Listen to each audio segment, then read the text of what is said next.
Hello everyone, welcome again my YouTube channel Art English Classes. Today I am here again with an important video that is based on some idioms and phrases जो कि हम अपने daily life में काफ़ी use करते हैं, but हमें नहीं पता होता है कि उन हिंदी वर्ड्स, उन हिंदी फ्रेजेस के लिए हम क्या यूज़ करें इंग्लिश में, तो हमारी कन्वर्सेशन हो जाती है इंटरप्ट। तो अगर आपके सामने ऐसी सिचुएशन है तो आई थिंक ये जो इडियम्स एंड फ्रेजेस मैं आपको बताने वाली हूँ ये समहाउ आपकी हेल्प कर सकते हैं आपको फ्लुएंट बनने में। ओके, तो चलिए स्टार्ट करते हैं आज की video without wasting any time. Let's begin. Okay, सबसे पहला जो फ्रेज या इडियम मैं आपको बताने वाली हूँ दैट इज फॉर दुखड़े रोना, है ना। दुखड़े रोना जानते हो ना क्या होता है? आई थिंक सभी जानते हैं। दुखड़े रोना मीन्स अपनी प्रॉब्लम को सबके सामने बताना, तो उसी को कहा जाता है दुखड़े रोना। बहुत से लोगों की हैबिट होती है, देखो भाई, आप कितने भी दुखड़े दूसरों के सामने रो लो, आपकी प्रॉब्लम सोल्व होने वाली नहीं है, आपका दुख कम होने वाला नहीं है। आपको खुद ही फेस करना है अपने दुखड़ों को, अपनी प्रॉब्लम को, एंड उसको आप ब्रेवली फेस कीजिए। आई थिंक ये सबसे बेस्ट वे होता है अपनी प्रॉब्लम को फेस करने का या फिर उनसे दूर होने का। लेकिन अगर आप हर किसी के सामने अपने दुखड़े रोते रहते हो, अपनी प्रॉब्लम को गाते रहते हो, तो मुझे नहीं लगता कि वो सोल्व हो जाती है, इनफैक्ट और ज़्यादा बढ़ जाती है, राइट। तो इसके लिए हम एक इडियम यूज करने वाले हैं that is wash someone's dirty linen, right. Wash someone's dirty linen, right. तो इसके लिए हम इडियम यूज करने वाले हैं वो समवंस डर्टी लाइनेन। अब देखिए, समवंस, मैंने पिछली वीडियो में भी आपको दो ही ऐसे इडियम बताए थे जहां पे हमने समवन यूज किया था, एंड समवन मीन्स यहाँ पे हम पजेसिव एडजेक्टिव यूज करने वाले हैं, और वो हम यूज करने वाले हैं according to the subject. Means subject जो भी है हमारा, उसके अकॉर्डिंग उसके लिए क्या पजेसिव एडजेक्टिव यूज करना है वो ही हम यूज करेंगे। ओके, एग्जाम्पल से समझ लेते हैं, इजिली आपको समझ आ जाएगा। ओके, फर्स्ट एग्जाम्पल इज मैं तुम्हारी तरह अपने दुखड़े सबके सामने नहीं रोती। मीन्स जिसे भी हम ये बात बता रहे हैं तो सामने वाले की हैबिट है अपने दुखड़े सबके सामने रोने की, तो मैं ये बता रही हूँ कि भाई मैं तुम्हारी तरह अपने दुखड़े सबके सामने नहीं रोती, राइट। प्रेजेंट इंडेफिनिट का सेंटेंस है, तो चलिए बना लेते हैं। एंड चूंकि नेगेटिव सेंटेंस है, नहीं रोती, तो प्रेजेंट इंडेफिनिट में हम डू डज यूज करते हैं अकॉर्डिंगली। तो आई सब्जेक्ट है, उसके साथ में हम यूज करेंगे do. I don't wash, right, इसको हम according to the tense use करने वाले हैं। I don't wash my dirty linen in front of everyone, ठीक है। तो सबके सामने एवरीवन एक पहले लिख देती हूँ, फिर उसके बाद जो जो पार्ट ऑफ स्पीच है उनको अच्छे से एक्सप्लेन कर देती हूँ। Right sentences, I don't wash my dirty linen in front of everyone. And देखिए, सब्जेक्ट था हमारा आई के अकॉर्डिंग नेगेटिव सेंटेंस में हमने यूज किया है डोंट, एंड वॉश आया है according to the tense, because present indefinite में हम यूज करते हैं वर्ब की फर्स्ट फॉर्म। एंड देखिए यहाँ पे जहां पे हमने समवन यूज किया था, सब्जेक्ट है आई, तो यहाँ पे इसका पॉजेसिव एडजेक्टिव हो जाएगा माई। ओके, तो I don't wash my dirty linen किसके सामने? इन फ्रंट ऑफ, सामने के लिए हम इन फ्रंट ऑफ यूज करते हैं, और किसके सामने? सबके सामने, तो हमने एवरीवन यूज किया है। होप समझ में आ गया होगा स्ट्रक्चर टोटल आपको। नेक्स्ट देखते हैं, मेरे सामने मत रो अपने दुखड़े, या फिर इसको हम ऐसे भी कह सकते हैं, मेरे सामने अपने दुखड़े मत रो। लेकिन हम जब बहुत ज्यादा परेशान होते हैं तो हम ऐसे ही बोलते हैं, क्योंकि अपने दुखड़ों को, बिकॉज हम अपने दुखड़े को थोड़ा इम्फेसाइज कर रहे हैं। मेरे सामने मत रो अपने दुखड़े, तो अपने दुखड़े मेरे सामने मत रो, ऐसे भी हम इसको कह सकते हैं, राइट। तो चलिए बना लेते हैं ये भी। देखिए, मेरे सामने अपने दुखड़े मत रो, ये इंपेरेटिव सेंटेंस है और मना किया जा रहा है, तो हम डोंट से सेंटेंस स्टार्ट करेंगे। Don't wash your dirty linen in front of me, don't wash your dirty linen in front of me, right sentences, don't wash your dirty linen in front of me, right. तो अपने दुखड़े मेरे सामने मत रो। Okay, next one is, सबके सामने अपने दुखड़े रोना सही नहीं है। बिल्कुल सही नहीं है भाई, क्योंकि कोई सामने वाला हमारी कोई हेल्प तो करने का नहीं। जो सफरिंग्स हम बियर कर रहे हैं, जो टॉलरेट कर रहे हैं, वो सामने वाला नहीं कर सकता, तो सही नहीं होता सबके सामने अपने दुखड़े रोना। तो चलिए, तो सही नहीं है तो हम पहले इसको बना लेते हैं, it's not good, right.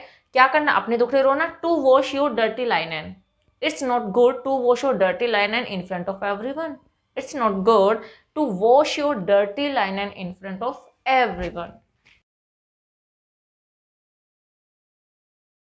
Right sentence is, it's not good to wash your dirty linen in front of everyone. Right? तो होप समझ में आ गया होगा। जैसे एक और एग्जांपल ले लेते हैं, भाई तुम सबके सामने अपने दुखड़े क्यों रोती हो? तो यहाँ पे हम कंप्लेन कर रहे हैं कि तुम अपने दुखड़े सबके सामने क्यों रोती हो, क्या फायदा है इस चीज का, right. Why do you wash your dirty linen in front of everyone. तो ऐसे आप कोई भी सेंटेंस बना सकते हो, बस आपको याद रखना है कि दुखड़े रोने के लिए आपको यूज करना है वॉश समवन्स डर्टी लाइनन। स्क्रीनशॉट लेना चाहते हो तो ले लीजिए।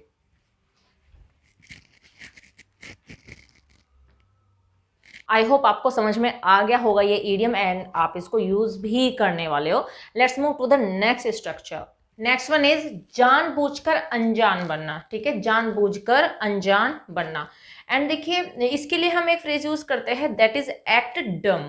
एक्ट डम, राइट्स इट्स एक्ट डम। देखिए इसको डम्ब मत पढ़िएगा क्योंकि जब भी एम के बाद बी आता है तो बी साइलेंट होता है, तो डम, कोम, ऐसे हम वर्ड्स को बोलते हैं।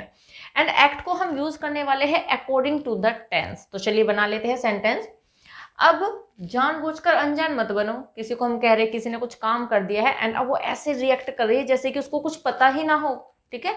तो जानबूझकर अनजान करने का मतलब यही होता है कि सामने वाला ऐसे प्रिटेंड करने की कोशिश करता है कि उसको कुछ पता ही नहीं है। तो यहाँ पे वही सेंटेंस है कि अब जानबूझ के अनजान मत बनो। तो क्योंकि मना करने की बात हो रही है तो डोंट से हम सेंटेंस को स्टार्ट करेंगे। डोंट एक्ट डम नाउ, ओके, डोंट एक्ट डम नाउ,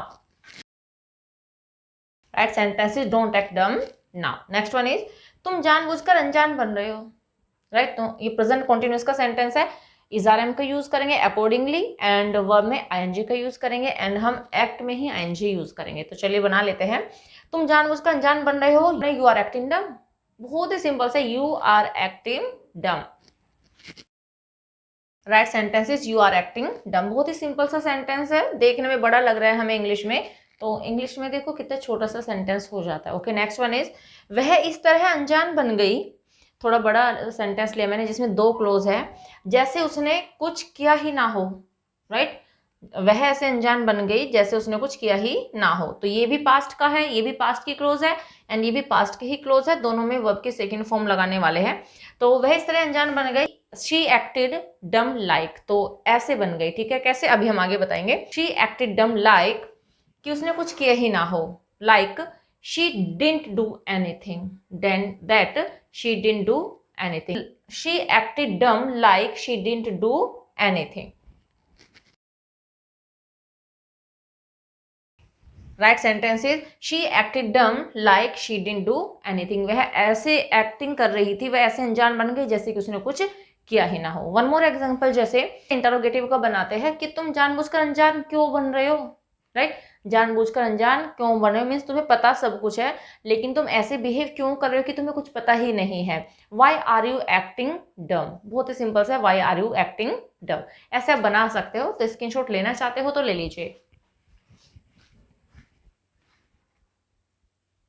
होप समझ में आ गया होगा ये आपको एंड आप इसको यूज करने वाले हो। तो चलिए नेक्स्ट स्ट्रक्चर की तरफ मूव करते हैं।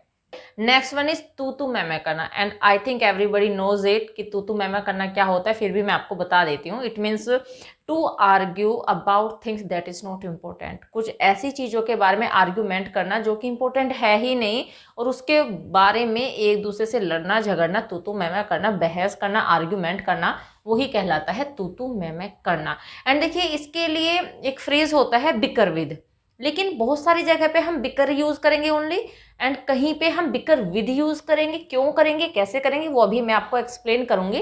पहले लिख लेते हैं beaker with, right. It's beaker with. अब देखिए अगर सेंटेंस में ये बताया जाए कि तू मैं किसके साथ हो रही है तो तब तो हम यूज करेंगे बिकर विद, और जिसके साथ तू मैं होगी उसे हम विद के बाद यूज करेंगे, राइट। एंड ऐसे सेंटेंसेस जहां पे ये तो बताया जाए कि तू मैं हो रही है बट ये ना बताया जाए कि तू मैं किसके साथ हो रही है, तो तब हम ओनली यूज करेंगे this verb that is beaker, और बिकर को ही हम यूज कर देंगे अकॉर्डिंग टू द टेंस। तो चलिए बना लेते हैं सेंटेंसेस। मेरे साथ तू मैं मत करो, राइट। मेरे साथ तू मैं मत करो। अब देखिए यहाँ पे मेरे साथ यूज हुआ है मीन्स यहाँ पे हमारे पास ऑब्जेक्ट मौजूद है जिसके साथ तू मैं की जा सकती है या की जा रही है। तो मना की जा रही है तो हम डोंट से सेंटेंस को स्टार्ट करेंगे, don't beaker with me. Wow कितना सिंपल सा सेंटेंस है, don't beaker with me. Right, it's very simple sentence. मैंने इसको ट्रांसलेट किया तो मैं खुद सरप्राइज हो गई कि इतना छोटा सा कैसे हो सकता है, राइट। तो sentence is don't beaker with me. Okay, next one is मुझे तू मैं बिल्कुल पसंद नहीं है। आई थिंक किसी को भी पसंद नहीं होती है तू मैं। तो वही सेंटेंस है, मुझे तू मैं बिल्कुल पसंद नहीं है। प्रेजेंट इंडेफिनिट का सेंटेंस है, आई डोंट लाइक बिक्रिंग। तो तब हम बिक्रिंग यूज करेंगे क्योंकि हम इसको जेरेंड की तरह यूज करेंगे। एंड यू नो जेरेंड जो होता है वो नाउन की तरह वर्क करता है। एंड नाउन किसी भी सेंटेंस का सब्जेक्ट भी हो सकता है एंड ऑब्जेक्ट भी हो सकता है। और यहाँ पे बिक्रिंग को हमने यूज किया है एज एन ऑब्जेक्ट, राइट। तो क्या पसंद नहीं है, मुझे बिक्रिंग पसंद नहीं है, आई डोंट लाइक बिक्रिंग।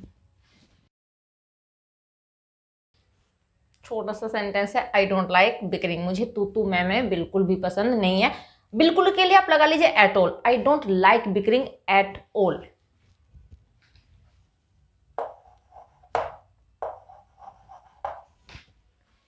राइट, तो सेंटेंस है I don't like bickering at all, मुझे बिल्कुल पसंद नहीं है bickering. Okay, next one is तुम्हारी तो आदत ही है तू मैं करने की।